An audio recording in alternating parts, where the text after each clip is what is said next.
એક નાનું ગામ હતું, હરિયાળું, શાંત અને પવનથી મસ્ત. એ ગામમાં બે મિત્રો રહેતા, રવિ અને કિશન. બાળપણથી જ બંને સાથે જ રમતા, સાથે જ શાળાએ જતા અને એકબીજાના તમામ આનંદ દુઃખ વહેંચતા. એક દિવસ ગામમાં મોટી મેળાની જાહેરાત થઈ. બંને મિત્રો ખૂબ ઉત્સાહિત થયા. મેળામાં એક રમત હતી, સાહસ પરીક્ષા, જેમાં જંગલના રસ્તે જઈને એક નાનું ખજાનું શોધવાનું હતું.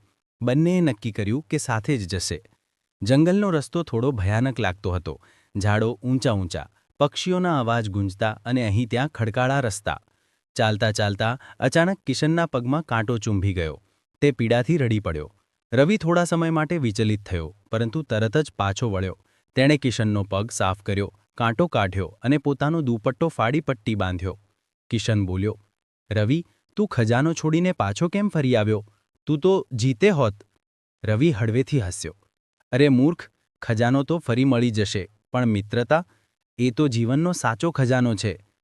ધીમે ધીમે ચાલતા તેઓ પાછા ગામ પહોંચ્યા. લોકો બંનેની મિત્રતાથી ખૂબ પ્રભાવિત થયા.